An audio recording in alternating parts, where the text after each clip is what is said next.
El presente. Con Ezequiel Adamovsky. La actualidad política con perspectiva histórica.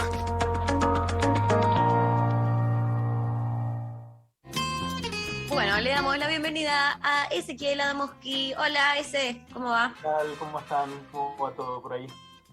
Todo muy bien, con muchas ganas de charlar contigo. ¿De qué vamos a hablar?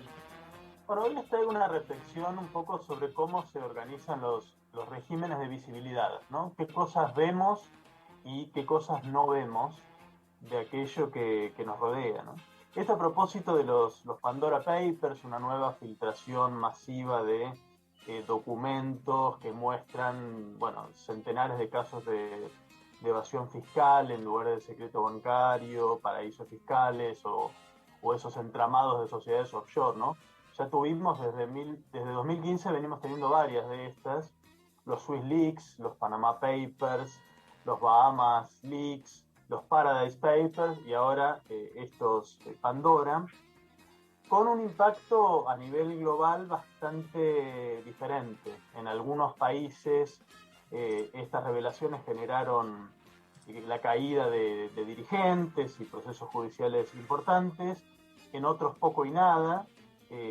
Argentina figuró bastante en todas estas filtraciones, un lugar bien prominente en la cantidad de beneficiarios de estas maniobras, y sin embargo los avances de investigaciones acá fueron muy modestos, por decirlo suavemente. No hubo caída de ningún funcionario involucrado.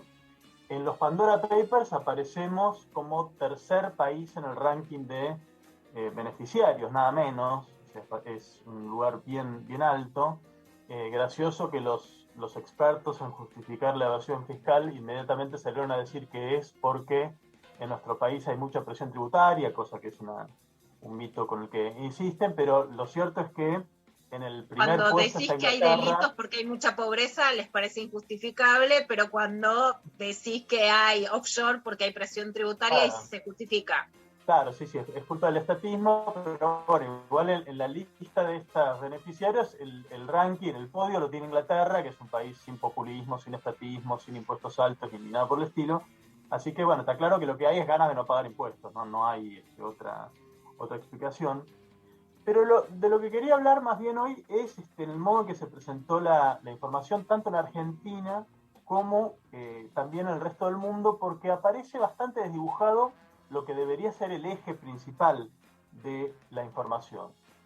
Cuando uno ve los casos que eligió la prensa para graficar la denuncia con algunos ejemplos concretos, el dedo acusador cayó, como suele ser el caso, en los políticos y en todo caso en alguna que otra celebrity, algún futbolista, alguna cantante, estaba Shakira, bueno, algunos famosos.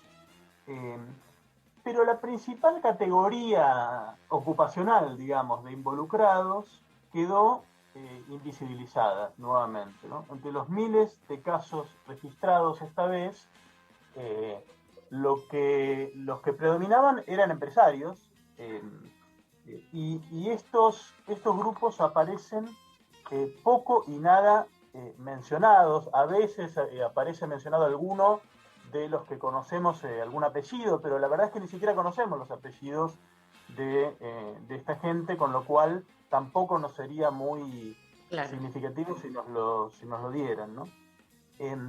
Todos registramos esta vez de nuevo la aparición del apellido Macri, como en casi todas las filtraciones anteriores, la aparición del ex secretario de Néstor Kirchner. Está muy bien recordar esto, no es que esté mal, pero la verdad es que ninguno de nosotros probablemente podría mencionar el apellido de ningún empresario involucrado de los más de 2.500 nombres que hay para el caso argentino, ¿no? Es decir, de 2.500 nombres recordamos 2 o 3 políticos y omitimos el recuerdo de los que son los principales, que son los empresarios. Y no digo esto por un problema de falta de proporcionalidad entre lo que se dice y los datos que tenemos. La corrupción política, obviamente, que es un tema muy grave en muchos países. En Argentina es un tema muy grave, afecta a las instituciones, tuerce la voluntad popular. pero si uno tiene que analizar cuáles son los efectos concretos, reales, de lo que muestran estas filtraciones, ¿no? La evasión fiscal sobre la vida de las personas, la evasión fiscal la verdad que es mucho más importante que la corrupción política en el sentido de los efectos que causa, y sin embargo esto queda bastante en segundo plano, ¿no? Sabemos hoy que Shakira hizo sociedades offshore, que Tony Blair hizo sociedades offshore, que la hermana de Macri, pero no tenemos visualizada el tema de la participación empresarial en esto. Además, una cuestión importante que siempre también queda omitida, que incluso cuando uno habla de corrupción política, olvida la contraparte, ¿no? Que cuando hay un político recibiendo una coima, normalmente hay un empresario pagándola, también esto Exacto. Queda... Algo que genera omitido. Mucho más escándalo es en Europa y en América Latina. De hecho, cuando Patricia Bullrich dice que el gobierno le había pedido una coima a Pfizer sale a desmentirlo porque significaría para ellos un proceso interno. No solo es que dicen que no pidieron coima, sino que si ellos pidieron coima y no lo denunciaron, están en un problema terrible, porque la responsabilidad empresarial, especialmente a partir de los Panama Papers, de la denuncia por lavajato en América Latina, tiene unas connotaciones muy graves que en Argentina es como si no pasara nada, ¿no? Si en el discurso quedó claro con lo de Pfizer que parece que lo único que importa es lo que hace el Estado. Claro.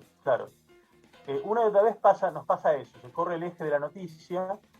También uno habla de corrupción y muy poca gente sabe el volumen colosal que tiene la corrupción en el sector privado, es decir, sin que involucre a ningún funcionario público.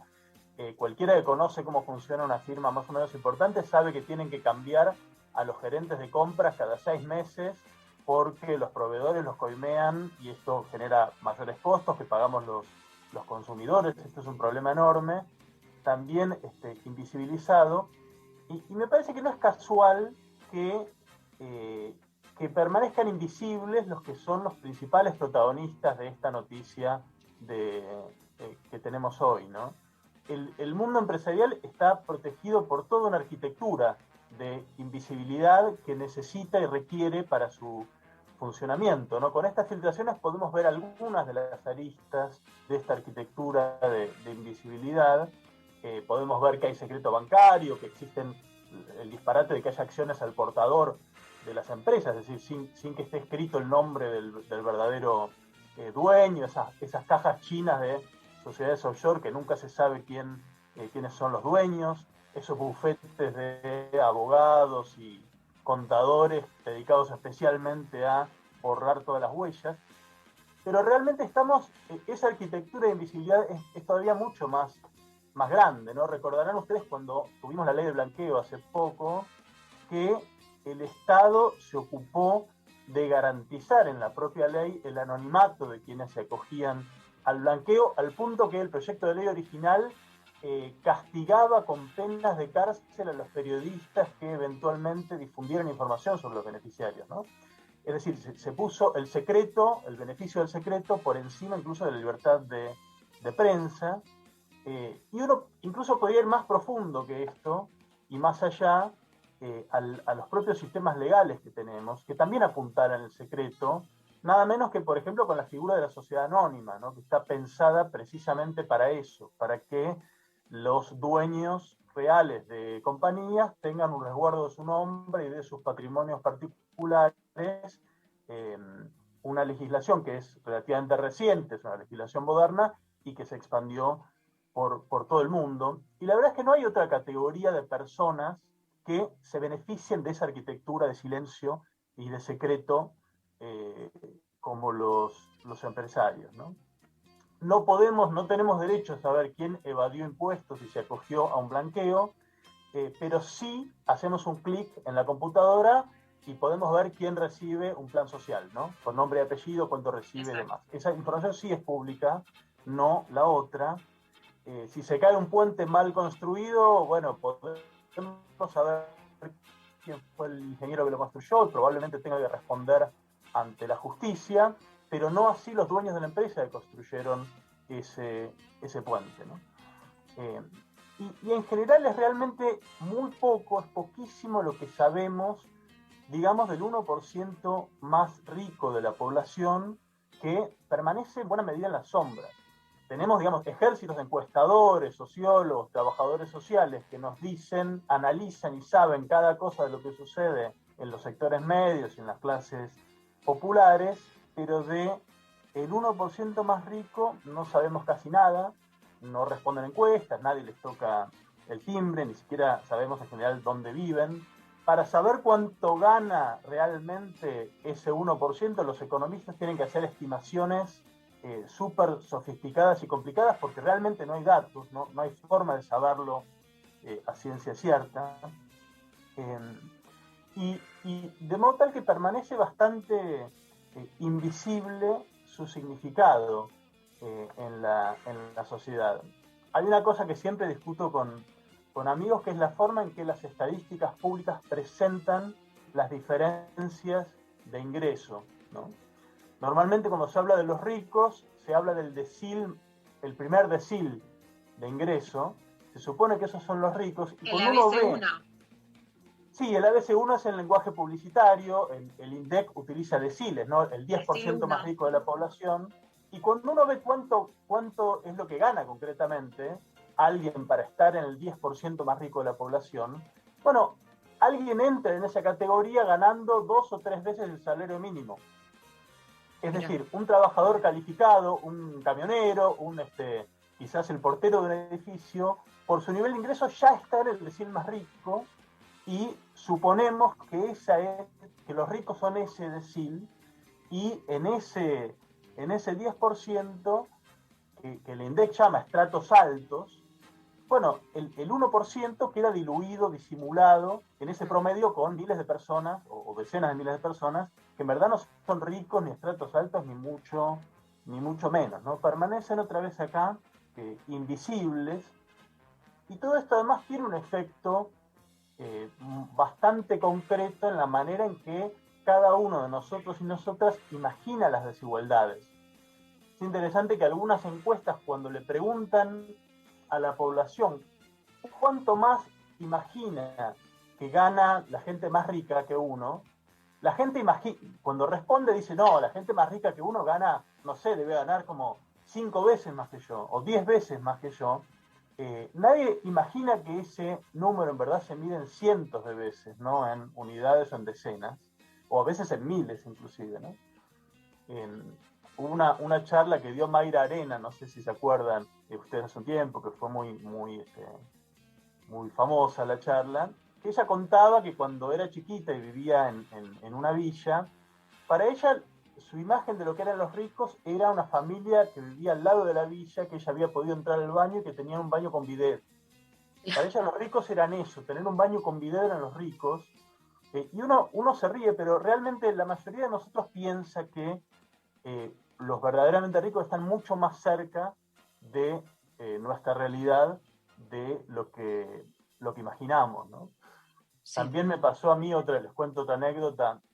Hace unos años hice un taller en un instituto para adolescentes infractores a la ley penal, donde por supuesto todos los adolescentes estaban ahí, eran de clase popular, de clase baja, y en uno de los ejercicios tenían que imaginar una historia que involucraba a los ricos, y la única referencia que tenían de quién podía ser un rico eran Tinelli y Mirta Legrand. Ellas eran las únicas caras que les permitían imaginar qué sería un rico. Y si uno va a la lista la lista Forbes de los argentinos más ricos, de los 50 argentinos más ricos, y ve los niveles de ingreso, para empezar, ni siquiera los más informados entre nosotros podríamos reconocer los apellidos, ni siquiera de los primeros 10. Algún apellido conocemos, la mayoría ni siquiera los teníamos ninguna referencia. En ese sentido hay como dos modelos, ¿no? El modelo Chabran, que justamente el asesinato de José Luis Cabezas es porque le logra sacar una foto en Pinamar, claro, porque era justamente se quería invisibilizar y ser un fantasma. frente al modelo Ricardo Ford, que más que rico es ostentoso de una aspiración de riqueza, ¿no? Pero el modelo el que ostenta, o no, la época de los 90, de caras, mostrando las casas, la ropa, y el modelo de los que mandan en serio, que son los que se esconden y no me saques una foto. Exactamente, algunos de los que conocemos, los que mencionaste vos, Abraham o Ricardo Ford, en esta lista de los ni siquiera entran, están muy lejos. No, claro, ¿no? lejísimos. Están realmente, pues, Mirta Legrand o Marcelo Tinelli no están ni remotamente cerca de esa lista. Poca gente imaginaría, si yo les pido a ustedes, bueno, ¿cuántos millones de dólares tiene el argentino más rico? Poca gente imaginaría que el argentino más rico tiene 5.400 millones de dólares de patrimonio, y mucho menos imaginarían que en verdad el argentino más rico es un primo pobre en la familia de los billonarios mundiales, ¿no? Que el hombre más rico del mundo tiene 186.000 millones de dólares y nadie conoce el nombre. Yo les digo el nombre, se llama Bernard Arnault, un francés. Nadie sabe No, ni idea. ¿Y el argentino más rico? El argentino más rico es Alejandro Bulgeroni en esta lista. Ahí está. Ahí, Pablo González lo adivinó. Le damos un premio. Le damos la ficha en la lotería de lo intempestivo. Ahí le ponemos el nombre. Y está bueno cuando uno empieza a poner nombre y a poner datos y a poner cifras, empieza a aparecer cómo la invisibilidad de esta gente nos impide entender un poco la realidad cotidiana en la que vivimos, ¿no? Por ejemplo, cuando discutimos, como en todos estos años, el tema de los subsidios a la energía, al consumo de gas, y si aumentar la factura, si aumenta mucho, si aumenta poco, la verdad es que ninguno de nosotros sabe que el resultado de esa discusión implica si va más o menos dinero al bolsillo de Alejandro Bulgeroni, que es uno de los proveedores del gas que consumimos y que aparece en los Panama Papers, ¿no? Uno de los hechos que además originó la mayor fractura económica del gobierno, ¿no? Que era si aumentaban las tarifas o si no las aumentaban entre el sector más cristinista y el sector de Guzmán, que quería aumentar las tarifas, el sector más cristinista no quería aumentar las tarifas, ¿no? Fue un eje central en las divisiones internas del gobierno. Exactamente, y es un eje central que para nosotros pasa por discusiones entre políticos y ni siquiera sabemos quién es el beneficiario de esto, ¿no? Otro ejemplo, digo, si uno analiza ahora los Pandora Papers, ve que está Shakira Macri, y uno no imagina que quien está también es la persona que administra los subterráneos de Buenos Aires. Y que las presiones que tienen que ver con aumentar el boleto del subterráneo, que son constantes, tienen que ver con eso, con una persona que está además en los Pandora Papers, ¿no? Y que otra vez no lo vemos, es Roggio la persona de quien estamos hablando. Además las condiciones de los trabajadores y trabajadoras con asbesto que vienen denunciando que es cancerígeno, ¿no? O sea, claro. No solo cuánto gana, sino cuán poco le importa a la gente que trabaja para que él gane. Uh-huh.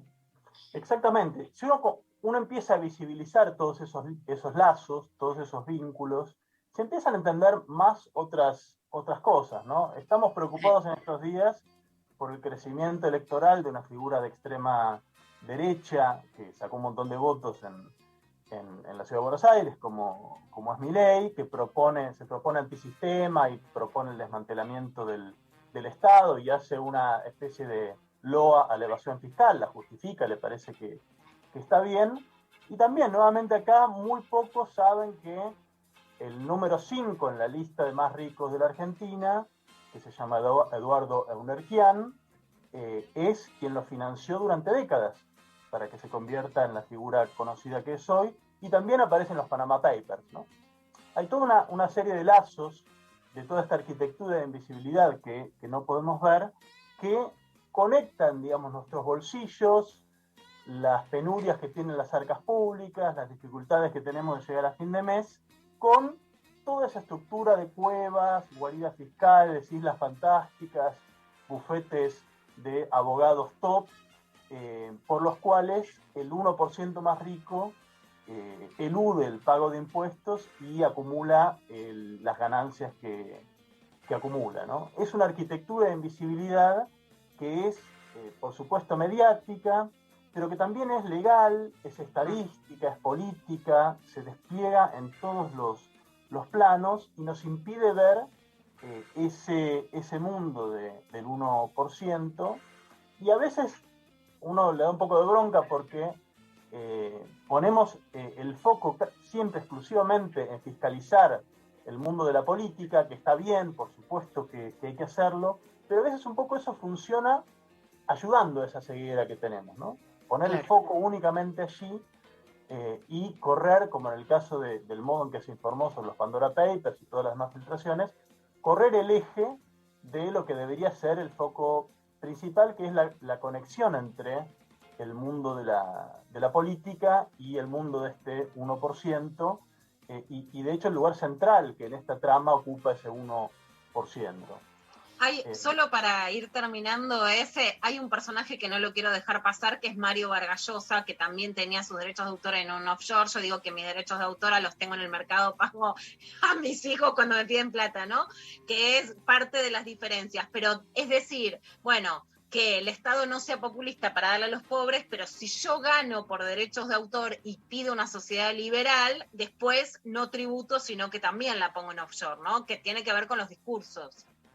Sí, eso está. Bueno, lo genial de estas filtraciones es que permite ver todo eso.